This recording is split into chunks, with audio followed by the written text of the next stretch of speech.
কাল আমরা চলে গেছিলাম আমাদের বাড়ির কাছে বাজারের মহরম হয়েছিল, তো এটা বড় মহরমের লাস্ট দিন। আমি পুচি গেছিলাম। আমার এই যে রাত্রি হয়ে গেছিলো, মানে রাত্রিবেলাতেই গেছিলাম, বৃষ্টি পড়ছিল। তো এই যে কত দোকানপাট বসেছে, কিন্তু আরও অনেক দোকানপাট ছিল, ওরা সেই সব দোকানপাট উঠে গেছে।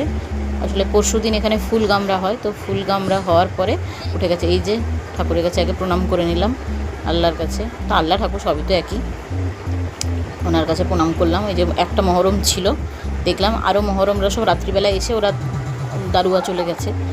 তো যখন গেছিলাম তখন এতটা ছিলই না, শুধু দোকানপাটগুলো গোছানোর এতে ছিল। এই যে রোল দোকান, তারপরে বাচ্চাদের খেলনার দোকান, অনেক কিছু ছিল। আর সেরকম লোকজন ছিল না, কিন্তু ওখানে এত বক্সের আওয়াজ, মানে ওই ডিজে মতন ওই বক্সের আওয়াজগুলো, মানে সত্যি মানে থাকা যাচ্ছিল না। তো আমরা তাড়াতাড়ি করে গেছি, একটুখানি ঘুরেই চলে এসেছি। একটা দুটো জিনিস গেছি যখন, এমনি মেলা গেলে তো সত্যি এমনি খালি হাতে ফিরতে ইচ্ছেও করে না, কিছু একটা তো কিনে আনতে ইচ্ছেই হয়। এমনি বাচ্চার জন্য একটু খেলনা কিনে তারপরে চলে এসেছি, কিছু খাইনি।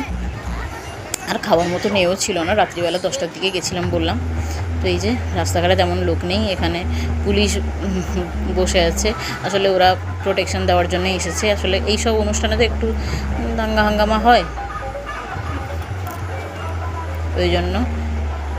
এই যে কত দোকানপাট বসেছে, খেলনার দোকান, আরও অনেক দোকানপাট ছিল, সব চলে গেছে। এই যে এখন অল্প গুটি কয়েক দোকানপাটই বসেছে। এই যে সব দোকানপাট, এই যে সেরকম কোনো, আর এমনিতে জিলিপিও ভাজা হচ্ছিল বাজারের ওপরে। তো আমরা আস্তে আস্তে করে চলে এলাম, আমি আর পুচি। এই যে এই কটা জিনিসই কিনেছিলাম। এই যে একটা কাপ কিনেছিলাম বাচ্চার জন্য